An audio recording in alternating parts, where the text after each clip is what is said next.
Oh man, another episode. We are doing episode 7 and the highly talked about episode number 8, Thanksgiving. And we also got the production designer gonna chat with us. This is your Master of None panel, and we get into good stuff as usual. Let's get started right about now. You're tuning into the destination for TV superfan discussion, AfterBuzz TV. And now, let the buzz begin. Oh, do you feel it? I had to bring a really good song. Thank you. Because episode 8 really, I feel like the budget of the clearance of... I get you. That's right. This is very 90s. Or, yeah, right? 90s? Yeah, 90s. Yeah, I thought it was rolled out very nice on this. I just gotta let it roll a little. This is perfect for birthday, too. We're having a celebration tonight. I've always, even in season 1, loved the music. You know what I mean? Yeah. Like their Spotify playlist really just kind of takes you a little bit of everywhere. Anyways, that got me in the mood, and we got a lot to talk about. My name is Ronnie Jr. We'll be leading this panel. You can find me on social at randomlyrj. Sitting next to... Paige Stroobach, and you can find me at Paige Kelly Bach on all social media. And I'm a Rick of all trades, but a master of none. You can find me on all social media at Rick Hong. And hello, I'm Tsahai. You can find me at Say Hi Tsahai on Instagram, Twitter, sometimes on Snapchat. And I'm not a lush, but today is my birthday. Hello! Go. Go, Tsahai. It's your birthday. Go, Tsahai. It's your birthday. Thank you, everyone. Thank you, appreciate it. Paige, thank you so much for the lovely bottle she has gifted us this evening. Rick has given us some cupcakes. Ronnie has also brought some bottles. We're gonna have a party, and we have Amy Williams here tonight. So yes! So exciting. Amy, good evening. I feel like you're always working, sweetie. Oh, is there a delay, Amy? Oh, yeah, there's probably a delay. Oh, She's no. probably... Okay. Did you say? Amy, Sorry. I called you sweetheart, and then you cold shouldered me, baby. Oh. Amy, can you hear us? Yes. Can you hear me? Hi, Yes. Amy. We're going to talk about this great work, the production design on this great series. You were on both seasons, 1 and 2? Yes, both seasons, all 20 episodes. Wow. The texture of a New York City type job, and of course when they went to travel as well, you have to do it right. So there's so much pressure on you. Yeah, I've lived in New York now 16 years, almost 17 years, and most of it has been in the Lower East Side. So, getting the texture and getting the real feel and the real look of everything was definitely important. Yeah. And some of the other series you've covered was Crashing as a HBO series. You've done a handful of all like New York stuff, right? Yeah, it seems right now I'm on this New York comedy tear, and that's what I've been doing. So yeah, I'm on Crashing right now. We're still shooting tonight, and so the timing worked out well. Okay, we'll move quick with you then. Let's. We do have a photo real quick of the game show, Clash of the Cupcakes. So tell us exactly. Oh, we got a little feedback here. Yeah, tell us my live exactly feed. how setting that big fake TV show was. That was really fun. I mean, we go for the more naturalistic look and the more naturalistic style for most of our show. So to do something completely bright and pink and cheesy and, out of the norm was really fun. We, ran with the entire thing. Every silly idea that we could throw out came to fruition.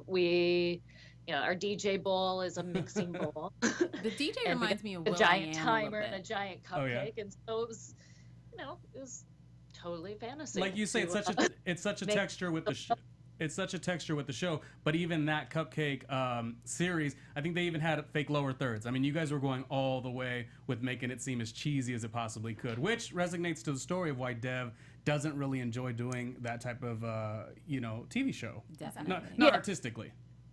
Yeah, Dev has some depth, and it's you have to be careful what you wish for with this, because he loves food, he loves acting. This should be the ideal combination for him, but it's just a little bit off.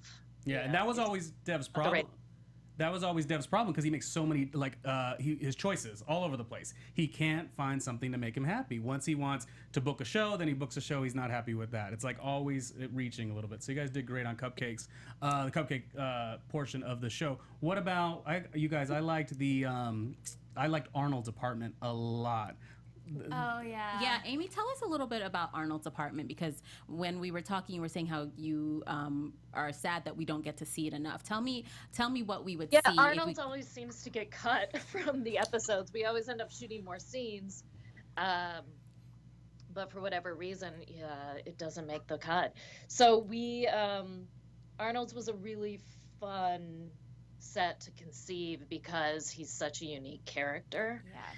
And Eric Wareheim is a very, when I spoke to him about his own, style, he's very minimalist and white. And, we just wanted to add more mystery to this character and really, amp up the sort of weirdness or oddity or, the sort of eccentricity of Arnold. And, it just came from the script originally, where Dev and Arnold refer to each other as Cap.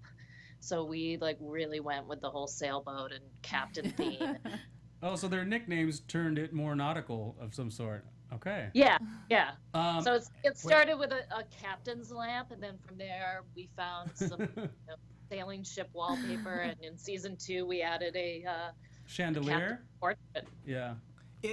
My question is, when you're doing this, because we had a conversation on set, or not on set, on the show. You're on the series? Yeah. We had a conversation on the show. When they're talking to you, do they tell you, all right, Dev's job is this. He probably makes this much money in a certain year, so this is the type of place he can afford and what can it look like? Or do you really just go by the style of this is like Dev, it's like whether you have $1,000 or $100,000, this is the room that we're going to make for you, but tell us what you want in it. No, I mean, we overanalyze every single element. You first go into the narrative of the character, and you give the character a backstory, and you give them tastes and preferences. So the initial process is, and we had a lot of conversations about Dev on season 1. How much does he make from these Go-Gurt campaigns? He does voiceovers. How often does he work?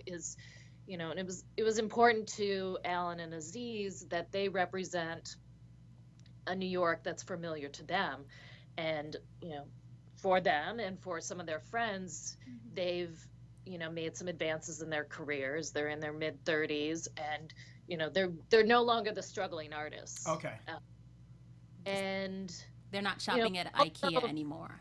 Yeah, we've moved on. Also Dev's character is someone that has so many interests and is, passionate about many things, but also, takes them for granted. So we wanted to bring that to his decor and really give him, a lot of, a Renaissance man of sorts. He's into art, he's into cooking, he's into, collecting vintage things. He's sort of sentimental. He's, he has all these objects. So it's very grown up yet very cool. It's like that mix. That's what we are. I mean, I'm in my 30s, so I see that set, almost aspirationally, I'm like, ooh, I'd like to purchase a couple more items. But it does take you to a place that you clearly know that in your 20s you were not at. You know what I mean? It was all about IKEA in the 20s, and now it's about thrift store chic and, Goodwill. Where are some of the places that you find the items that you use in these locations? Most of it we try to keep local. There's several stores in Greenpoint where we shoot that we shop at, and we also, Dev's couch we found on Craigslist. I love the that. couch. Oh, wow. Big character. You mean the couch he's sitting on when he's on the phone saying to all those young ladies, Whole Foods, do you want me to bring you anything? That couch was from, that's how you found it. Okay. Yep. So sad. That's amazing. Some other things we found, on Etsy and on eBay, and, every little item was, how do we bring in a little bit of history of his heritage? And also he's from South Carolina, so maybe we make, the state of South Carolina on a light bright, or, We try to work in little inside jokes and. So he is South Carolina. Yeah, we talked about that last episode. Oh, and I love the Garbage Pail Kids, by the way. Oh, thanks. I noticed that. I was like, oh my gosh, Garbage Pail Kids. I was like, that's definitely the era. I was like, that's great. Yeah, because he's a, what, Yeah, 33-year-old? that was a really fun time travel for all of us to think, like, okay, let's look through all these like 90s Teen Beat magazine and, what else do we have? The Magic Eye thing. And so. Yeah, Yep. we That was love to the one. recap all that stuff too. We're talking about hypercolors when we're sitting here on our Yes. panel. Like we go back to those memories. No, dude, aren't you wearing Genera right now? He always wants to talk about my gear, which that's okay. I go ahead, have a Paige. question. I was wondering, so once you had the concept of Dev's apartment in your mind and you kind of knew what it was going to look like, how long does it take for it actually to come to fruition, to source things? I mean, I imagine if you're going through Craigslist, it's kind of a process. Yeah, luckily I have some very talented people that I work with, and my art department works really hard, and we work 12-hour days. So, Dev's apartment was the biggest one for the first season because it sets the tone, it establishes a character, it supports the character. You want to give, Aziz, the actor, an atmosphere where he can, find his inner Dev, which is not too far off from the real Aziz, but it's, a different time and a different place. And to answer your question, I think it took us about 6 weeks from, conception to, having it ready to shoot. That's a lot quicker than I expected. Amy is currently at work right now. That's how Yes. hardcore she is. Yeah, okay? on the set of Crashing, on, yeah. on the set right now. Which is exciting because I wasn't even sure that was coming back, but I love season 1. So go ahead, Amy, Yeah. and the set of Crashing. I'm on the panel. Woo woo! Yeah. It was a great, right, Josh? It was a great No, series. Pete I did Holmes- enjoy it. Yeah, Pete's very funny. Yeah, he actually came into the studios too, and did like what you're doing, except he was actually in LA. But Amy's Yeah, in New York right now. I'm in New York. She's working. So all good. it's late over there. But Amy, how many people are in your department? How many people do you manage? I would say it fluctuates depending on the needs and when things come up and they're really intense. Right now, I probably have about 60 people. Do you hear that? That's a boss right there. It's a lot of people. Like much respect, because what I love about the show is that they always have women and like they show strong female characters, and to have you here shows that they also have strong female women and working in front of the camera and behind the camera. So we salute you. Kudos Amy. to you. We salute you. Amy, I Do you- want to. I wanna- Yes, go ahead. Do you put a bit of flair in the scenes where you're saying like that's just a little piece of me? How like Hitchcock or unfortunately M. Night Shyamalan does this too much, but like where like their scenes they put themselves in a scene. I don't know if like you do that with yourself. If they're like in the room, maybe if you're looking at Dev's room, that piece that book over there, that's my book. Or on the Cupcakes set, you might sit there and say like that's a piece of me, right? You set that mic like the mic. You're like I put that there because that's like me. That's like my style. Or I don't know if you do that when you're making like, or if they don't give you those choices to sit there and pop something in where you can just be like, yeah, that's me. I'm a total cornball, and I love hiding metaphors and doing, adding in little things. So there are a ton of things on Dev's set. There's a poster up on his wall that we created our own graphic, and it's my birth year, and I did that for my Awesome. my mom could see that. We work in a lot of things. There's an episode which you guys haven't talked about yet, but it has something to do with a heart. And ever since season 1, we've had this little model of a heart sitting on the desk, and that sort of the entire season I had them work in the book that Francesca gives Dev in the first episode. That sits at his bedside table the entire season.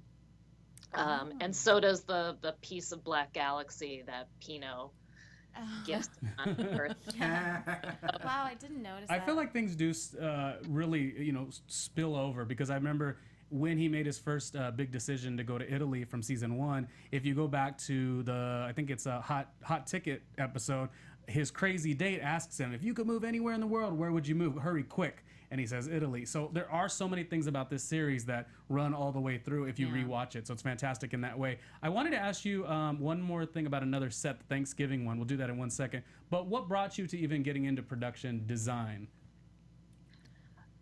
Production design it's you wear so many different hats, and you get to create so many different kinds of worlds. It's great for a curious person, and my background's in art, and I moved to New York City and did the gallery thing, and I thought I was going to be a curator, and it just wasn't right because I wasn't creating anything. And so I took an internship on a film, and things just snowballed, and it was the perfect fit because I get to explore all my interests. It's kind of, it's the jack of all trades, master of none. Yeah, baby. There she is. Can you? I really, personally, I think everyone loved it, but the Thanksgiving episode was so fantastic. So great. Jennifer Aniston posters. Jennifer Jasmine Aniston, Guy. Jasmine Guy. Why don't you just take it away? That was like a beast for us the whole time because it was really important to Melina Mantzoukas, who directed the episode, that things would be very authentic. And part of that is that kids have posters plastered all over their walls, and that costs us so much money, and it takes so much time to clear each individual person and go Vanessa through. Williams was up there, I think. Yeah. Yeah, Wow. and some people were really amazing and gave us permission right away and said they were fans of the show, and other people were a little more difficult. But Really? the Jennifer Aniston one wasn't as difficult as we thought it would be. Was the Jasmine Guy one difficult? No, she was great. Because She nothing. sent a bunch of different photo options, and Oh, that's lovely. Because nothing says that era like Jasmine Guy. I mean, I could totally see young Denise. I mean, if this is where she was going, and No, Jasmine Guy wasn't Denise. She was Whitley. Well, no, I know. I'm talking about Denise, the character Denise. Oh, sorry. Our master of none, Okay, Denise. I was like Denise. You in the went show. all the way back to the I was in 80s. show, so sorry. Anything extra special about that Thanksgiving episode that we should know? Because when I watched it, I liked how you would see their room, Denise's room, plastered with all the posters, as she's a young girl. Makes sense. And the walls were kind of like this wood paneling. And then as it gets later, I guess it's like the Less 90s and posters. 2005, it's a blue background. Just talk about that a little bit.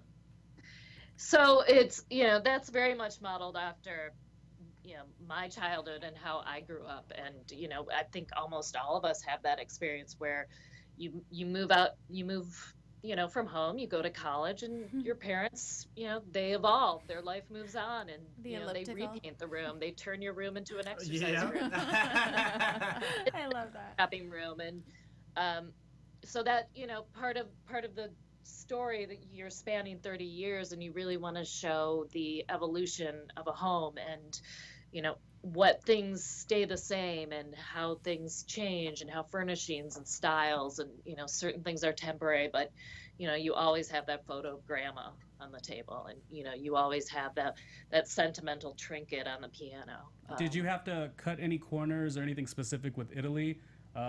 Your job must have been very difficult in that situation. Great for us to watch, not easy for Amy. For Italy? Yes. I mean, Italy was amazing for Amy. It was awesome. Yeah, I think initially they wanted to shoot the whole season in Italy. Wow. That I would've was been all amazing. for, but it didn't make sense for the story, and it certainly didn't make sense for our budget. But Aziz had lived there for a few months, and he kind of tailored the script to his experiences and real places he had been, and so. Last July, about 5 or 6 of us flew over there, and we, hand selected all the locations based on, Aziz's experiences and what he and Alan had written in the script. Were any of those locations authentic locations from his months there? Oh yeah. He ones? actually, the tortellini shop. While he was in Italy, he thought we might have to recreate it in New York. So he would send me pictures of the tortellini shop that he worked with the Nonas, and yeah, that's where he actually learned to make tortellini. I love it. Amy, of all the locations this season, what was your favorite? I mean, it was so special to be in Italy. It was really beautiful, and it's when you do a job away like that, you're with everyone for every meal, and things evolve so naturally, and you're just in it 100%. So, that was great. But I would have to say Thanksgiving was, it was the most important, because it's such a intimate story for a lot of people, and it's a story that I had never seen portrayed on TV, and so we really wanted to give it a lot of respect and attention and care. It seems like, that episode, when I watched it, I said, wow, like all the music that was cleared, of course, seemed really, wow, they're really going for it in this episode. The clothing wardrobe, I mean, everything was really, not that that was the best episode or anything, but it was a lot of heart that was put into that. Definitely. Amy, I have a yes. question. You coming from the indie film world and now working on a hit Netflix show, what's the difference between working on a indie film with a smaller budget to something like Master of None, where you've seen the budget grow? I mean, it's great to have a budget. It's great to go to Italy and to be able to, have a conversation with Aziz and Alan over a bowl of pasta, and then suddenly, you're making a DJ bowl, and that. But it's also we everyone that works on the show cares quite a bit, and that's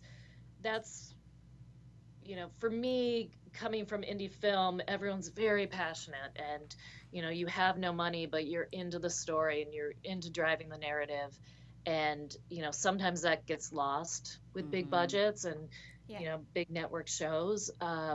So as a creative, we all work together to really embrace that indie heart.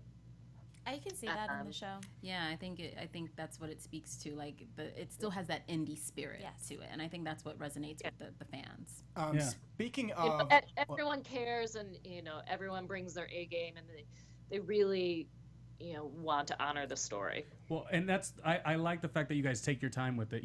As much as we want the series to come back, in 6 months, like every other show, those shows become disposable. So as much as I hate waiting a long time, like any fan, I always appreciate it. I'm always like, you know what? If it doesn't come back till 2019, as long as it comes back, they're doing work and they're telling stories that match up to our personalities, which is great. You can see it. You can see it in the production design. You can see it in the writing. You can see it in every single episode. Everything has been thought out. There's never a throwaway episode. There's just everything makes sense. So it might not be your favorite episode, but it's so well thought out, every facet of it, that it's undisputable. I also like the texture of New York, I Love You. I mean, I just texture-wise, I mean, that episode, I didn't need the main characters. It just did everything that it needed to. Pizza scarf. Pizza scarf. That was. I mean, we had so many meetings about that stupid pizza scarf. Look, where we should order it from. I think some poor woman ended up knitting all of these pieces. Oh my gosh! For us. But it was, we were all so excited about that episode because, Dev wasn't in it, and on one hand, behind the scenes, it was great because Aziz was directing episode 209 and 210, so we could actually have his attention and could properly prep those episodes, with location scouting and meetings and whatnot. Yeah, because those locations were very different. Also, speaking of waiting, have you heard anything about a season, 3? Ooh, there goes the journalist in her. She wants to get the answer. I think right after the show premiered and we had our after party and everyone was drinking, their champagne, and Massimo was cooking food for us at the. That's amazing. Oh, well, yeah. So it was really cool. So I think all of us were really happy and feeling all in love and really wanting to jump right into a season 3. But no plans right now. I think everyone's working on individual projects and taking their time away. Have you? So you said that you were splitting a bowl of pasta with Alan and Aziz. Has he ever made you pasta? Aziz, have you ever sampled his food? You know what? I've never sampled any of this, but we've shared a lot of meals because he, you know, he's writing, he's acting, he's editing, he's, you know, doing the music, he's, you know, starring in the show. So the only time you can really get any attention or any answers are, you know, at our lunch breaks and, you know, after we wrap after set, and, you know, and the guys are genuinely in love with food. So You can tell. all of it, it's a great opportunity. I would probably be 20 pounds skinnier if I didn't work on that show, but you get to, you know, you sit around and we all order family style, and, you know, we go over the scripts and get things done. And a lot of times, you know, we eat at the locations we shoot at, so it's, you know, That's cool. you're super lucky to work on a show like this. Yeah, you're involved in something special, and I'm glad Definitely. you're embracing beautiful. it and you're taking it, you know, fully, which is great. And we are too. Even our aspect of like covering the show, even that, we're like, wow, we're very lucky to do so. Yeah. Does Amy, anyone else yeah, have? I have a I'm question. really impressed with your observations about the show. Oh, thank you, Amy. Thank you. For those who haven't seen the show, if there was some right now, you know, everyone's vying for your consideration for nominations right now. But so for someone who hasn't seen the show, what would you say to tell them to watch? Oh gosh. I mean, the great thing about season 2 is each episode is its own story. I mean, they all connect. There's, Yes. you know, there's a progression. But I think the great thing about our show is that different episodes appeal to different people. You know, Indians on TV really resonated with people, and this year the religion episode, you know, resonates. And you know, Denise's story is a really important story to tell and a perspective that hasn't been shown. And you know, I'm such a fan of our show that gosh, I don't know. I don't have a favorite. Just watch one and then you'll get Yeah. hooked. Yeah, exactly. Does anyone else have any questions? Amy, do we have to let you go because you're back on the crashing set, or because we're going to start talking about door number 3 and Thanksgiving? I can hang out if you need any Yeah. comments. Well, Oh. Amy, show us your AfterBuzz, what you made. 'Cause Oh, you're- she's She so would. Amazing. Amazing. Look at that. Yeah. She's a host. She's here with us. Oh my God, But I you guys dig that. lost your stripes. Oh. Yeah. Well, you know, we're Oh, always, you know, it's seasonal, baby. It's seasonal. Oh. Yeah, the stripes on the microphone. Okay, so let's get into it. Amy, you chime in anytime you want. If you do have to go because you're, of course, working 13 hours a day, 14, 15 hours a day, that's okay. Let's, guys, talk real quick about door number 3. Sure. Do you want to take the lead on this? Because you really love this episode. I just love the dads. Peter Chang, Peter yeah. Chang is Hanging out like- with Peter Chang on the rigs. Okay, Yeah. and then Coco made me so happy, and the cooking made me so happy, because I've been in both situations where you've dated someone and it's like you go in to break up with them and then something happens or something circumstantial, and then you kind of start doubting yourself. But I found it so refreshing to watch it on an older dad. Yeah. Wait, so you went to someone's house and they made yukgaejang, and then all of a sudden you were like, No, oh, no. I can't, 'cause I make yukgaejang. Bring it on. That's Not the way to that my heart. specifically, but there's definitely like things that you could do that would then make me. I mean, have you ever done that when you've walked into a situation? It's so clear in your head that it's ending, and then something happens, and you're like, oh no, I can't now. Usually they become Tomorrow. shirtless, and then I'm lured to come back. But other than that, no, I'm ready to go. But There's that birthday conversation talking. But no, what was interesting to me was that when it was like food that lured her. Like, again, we see food being such a theme. Here it is, this man is about to break up with this woman, but it's her cooking that makes him decide to stay. Well, and he later in the episode talks about its companionship at a certain age. Yes, you but also, in that moment, it was the food. No, was I like, mean, yeah. in that moment. And so for me, for someone, like, I don't cook often, you know, that, like, I don't have a specialty dish or anything like that. So it was interesting to see, okay, this is definitely the way to get a man. and I also like, sorry, Well, my question, my thing was just going to be, what did you guys think? So because I watched this thing again, and he said, "Oh, I'm dating this woman, and she's Korean. She's got nice eyes, blah blah blah." And then he says, "Oh, I'm dating this other woman, but she's a CPA." CPA with a dog, So yeah. who did you expect to see? Because immediately for me, I'm like, okay, well he's Chinese, or Taiwanese maybe, and there's a Korean woman. So the next time around, I was expecting him to see like another Asian woman, but Yeah. instead, Yes, we saw some brown sugar. I was like, all right, Peter Chang, Yeah, I I see mean- you. I By was the way, excited though, about that. I feel like I love wasn't. how much- Oh, go ahead. No, I just love how much he loves that. He's not in that relationship for her though. He's in the relationship For the for dog. For the dog. But I Like, mean, she 'cause seemed even like when she they were puts out. cuddling, no, but she seems aggressive in the way But she he puts might out. like that. We don't know what Peter Chang is like behind closed doors. Well, that's what I like about Peter Chang. When we saw him in the Parents episode, it took us a while for Dev's mother as well. It took us a while to get like their parents' perspective on things and what they enjoy. You know, what makes them happy. So I really love that, and I do in season 3 want to see Dev's mom. Let's see what makes her smile. So that's what I love mostly about Peter Chang, kind of coming into his own with both ladies. Why can't he? I mean, I thought he was going to be able to keep both of them, but in the end, the ladies were like, we don't want it. I thought he said he did. I thought He originally did. They did, but then they broke up with him. What you know what it did though well is it kind of reminded me of in Old People when Arnold didn't necessarily want to hang out with his grandfather and he began to really love that experience, and then of course he lost his grandfather. Well, real quick, because it made me think the same thing of like the bonding, because there was a time where he was like, I don't want to hang out with Peter Chang on the regs, you know, and now the second time around, Arnold's there. I forget what's Brian's there, and they're all having like this bro bonding dinner. To me, that was a cool part of the episode. But isn't that how, like, as you get older, your parents at one point you're like, no, we can't hang out. Next thing you know, your parents are your best friends. Like, I just saw a celebrity with her daughter at a club. So it's like, as you get older, the relationship changes, and that's really sweet. I think that there's an important phase in every parent-child relationship where you reach a phase where you're both like, we're both adults. But I think it takes a long time in different relationships to reach that space. For example, Dev and the pork. It was like he was still acting like a child for his parents and respecting them in that way, and wasn't kind of owning it as an adult, and I totally understand respect.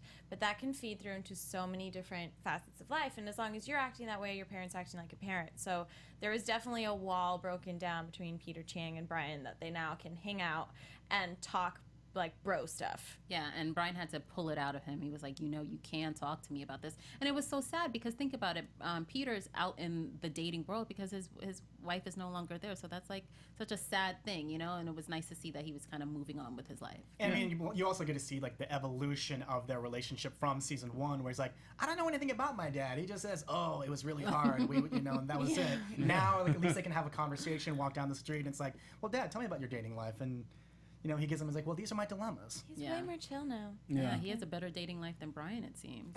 I know, we didn't see it. We would like to see a little more Brian, I think. We need more Brian in our lives. Brian was very funny. He was the one that would just do the little question mark. Was the question mark? Why would he text girls? Do you want to go with me to something? He always, in that one episode, he always had all these funny lines that he would do, and they were like, oh, if Brian does it, it's cute. Dev, if you do it, it's creepy. So we also have Clash of the Cupcakes, this fabulous set that, of course, you know, Amy knows about. We have another makeup artist moment, which we've kind of been seeing.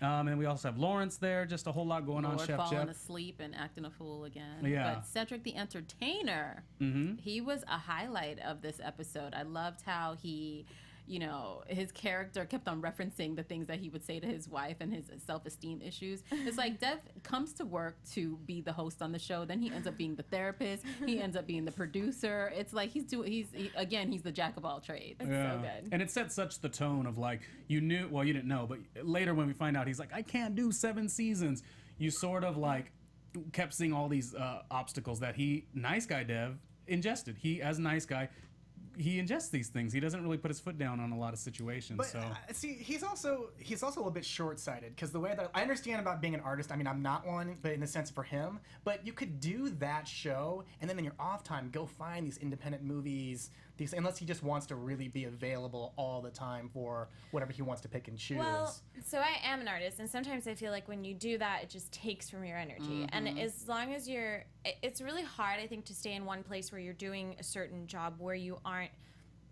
it's not really in line enough with your goals and your trajectory. So it's kind of like, it's not feeding into that trajectory. It's kind of like just distracting from it. And think about it, Dev does everything with passion. Like like his passion for food, that's the same passion that he wants to have in his career. You know what I'm saying? So I think that's why he was like, I just can't do that. And it takes a big person to run away from the money. No, that's true. Yeah, and also what we were just talking about with Amy is that he's in his mid-30s and he's in a different phase in life. He's not like paying his dues in his 20s. You know, he's kind of he's at a different space in his career and in his life where he's looking for it or is trying to move on. And the commendable thing is you do have to go with your gut. You know, if you are an artist, like you want to make that, you essentially want to make that resolve.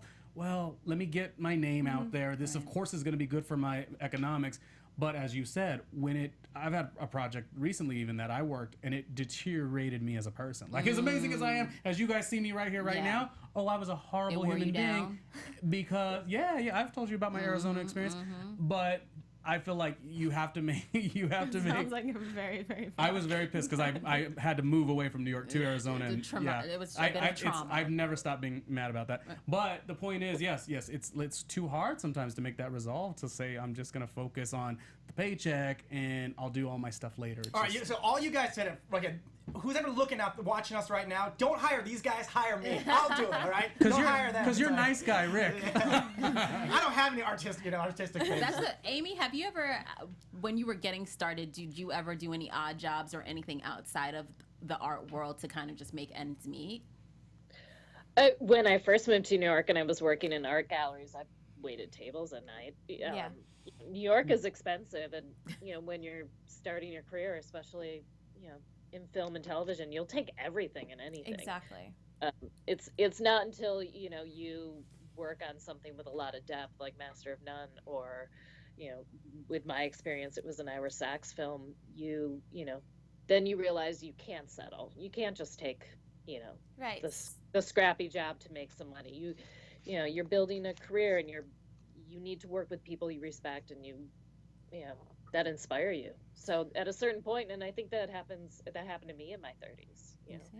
It's time to just really do what you want to do and not waste life. Amen. Very good. Amy, did we ever find out what is his place in Greenpoint? No. Where is it at?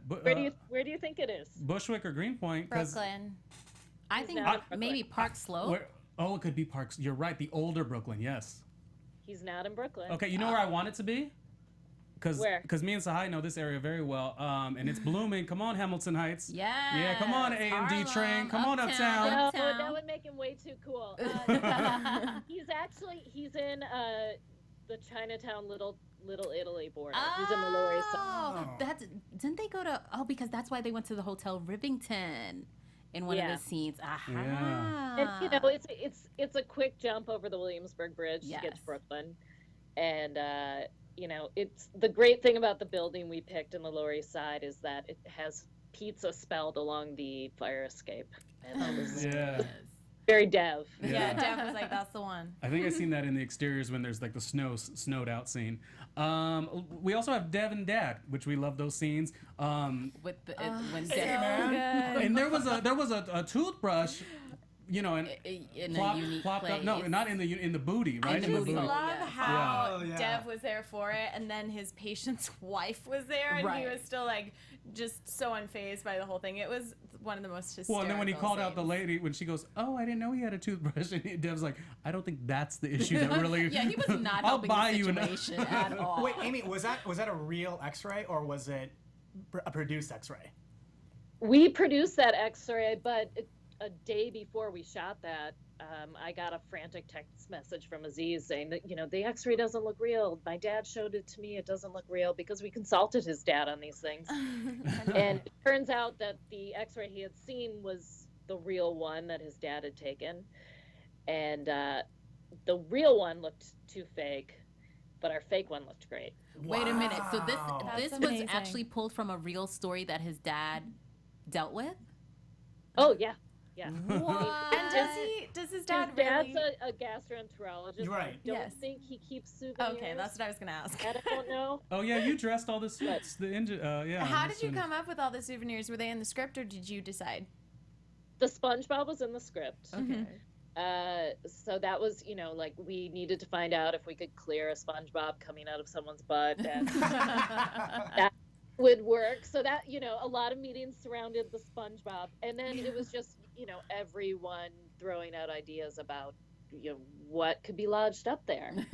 And, Oh my goodness.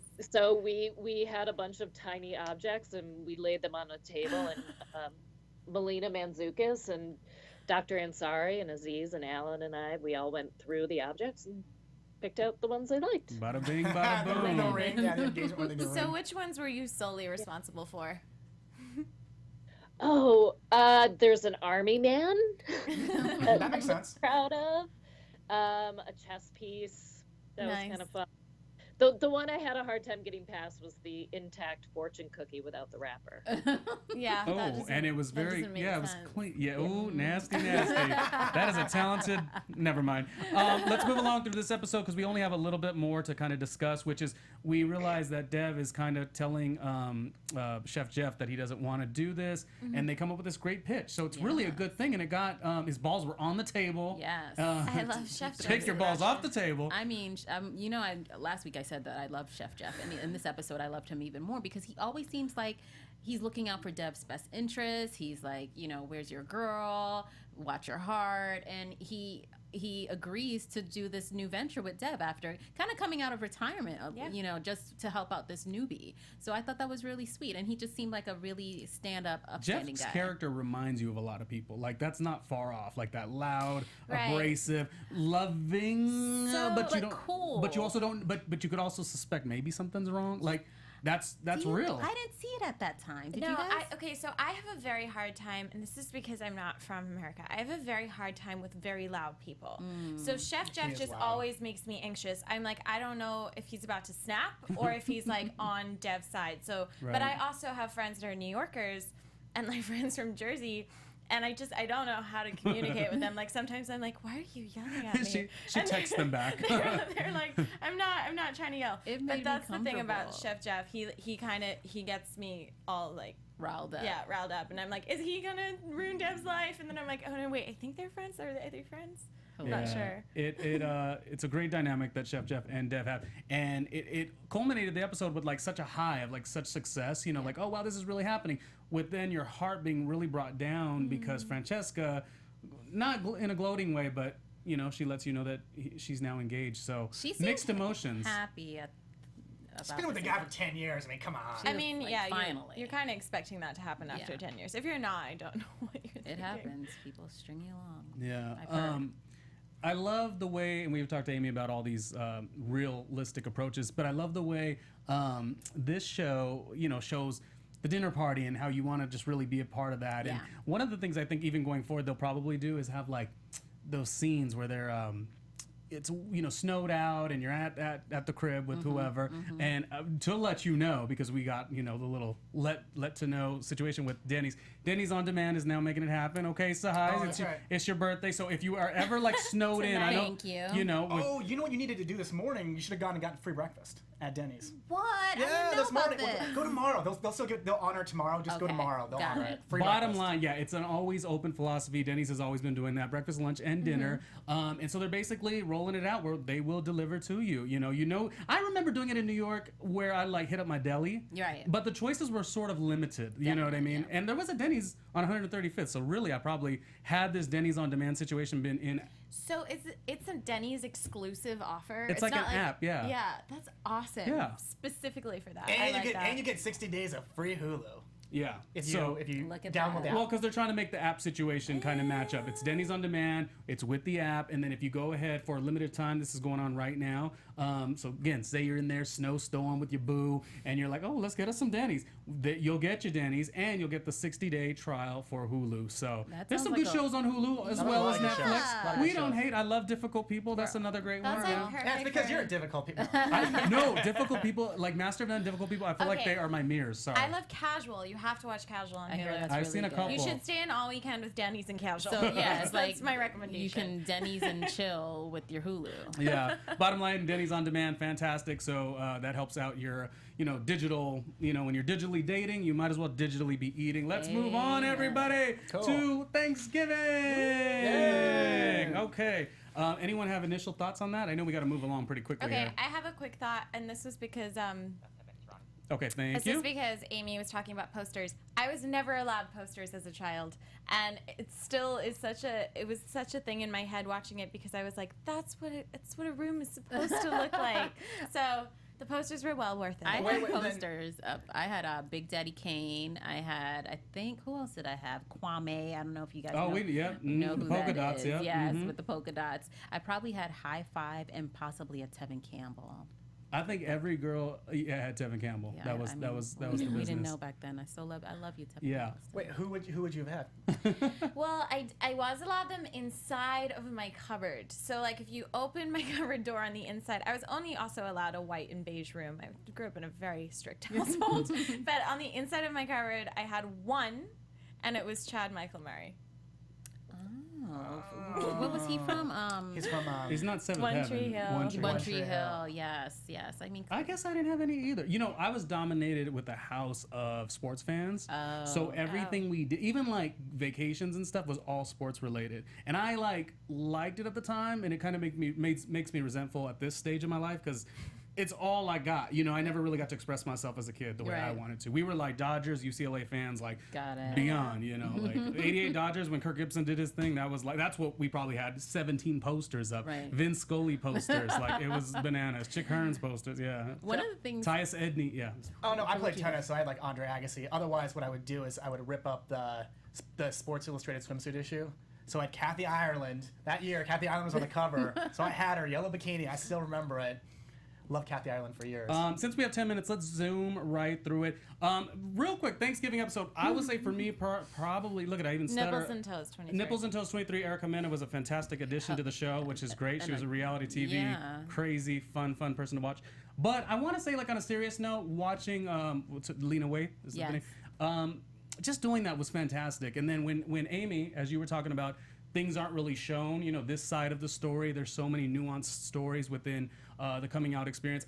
On the panel, at least, I'm the one who has had to deal with coming out, and that situation. So, I mean, like, I feel like it really hurt to watch this How episode. old are you? How old am I now? How old were you then? Oh, well, that's even more interesting. It took a very long time. 30 years old. Yeah, I was actually Wow, working here okay. at AfterBuzz. Yeah, I was working here, and like, you just go through so much. So when I had to watch Lena's character, Denise, when I had to watch her kind of watch the D'Angelo video and it make her trip a little, that was hard. Because again, it goes back to when I was a kid and we were only watching the Dodgers, and yet Okay. I maybe had other interests that I Right. want to explore and you couldn't. And so that really messed me up a little bit watching it. But then when she had to play cards and tell Dev, oh, let's talk about this Erica girl. Yeah. It just was, I mean, all the shakiness in the voice, it just spoke to me. I don't know if it spoke to you guys, but What spoke to me is if I was raised by my mom, so to see the dynamic between a woman and her mom in a single parent home, and you have all these other relatives that kind of aid and help with your growth, that's what resonated with me, because it's like, you know, you grow up, you in some relationships you become more distant from your mother or your parent, and these two still stayed close. I mean, everyone did talk about the coming out story, but for me, I saw that, and I also saw this relationship that was changing and adjusting with the times, and two women growing and accepting to learn who each other was. And another good thing about the episode, the fabulous Angela Bassett's Yeah. character, I mean, and Amy. and Kim Whitley is Yes. Please tell us about working with Angela Bassett on set and Kim Whitley, because that's like a huge get. Yeah, they were powerhouses. I guess they were very excited about the show and really enthusiastic about joining. But you know, there was a nice family vibe when we were shooting that episode, and you know, Melina Mantzoukas would give me suggestions. A lot of what you see in the sets and came from Lena's experience. And then with Angela Bassett, she would come on set and she's like, "Where's the Black Jesus? How should I have Black Jesus?" That's awesome. Which is true. And they really did that episode did a lot of different things, from, you know, bringing Michelle in and then her coming back the second time, the girlfriend, and dealing with the family. But what was also interesting is they were able to manage to show like what that character would go through. Angela Bassett's character would feel, listen, my daughter, you know, you're a black woman in America and you're already going through so many different things. Like and then they brought up Sandra Bland. I mean, there was just so much of truth that is Yeah, going. because it was showing like what families talk about it during the holidays and the different. What I liked seeing was how they brought up a story about Sandra Bland, and then Deb also interjected with a story about an Indian man. I hadn't heard that story though. Yeah, neither had I. But it just shows that sometimes you don't realize where we can find common ground with people. Right. And that was No, really so I love the whole OJ thing, and then it's like, but what about Clarence Thomas? Fuck Clarence Thomas. I like the way Deb was like, did you put some nutmeg in there? What about the nutmeg? When he was yelling across the table at the grandmother. I just want to say something that really stood out to me through this episode, and it's probably because I've lived in places so far apart. I've never had a friend like Dev has with Denise. And I really appreciated that the whole way through, even though she was struggling with something so complex and just so not acceptable in the world that she was growing up in.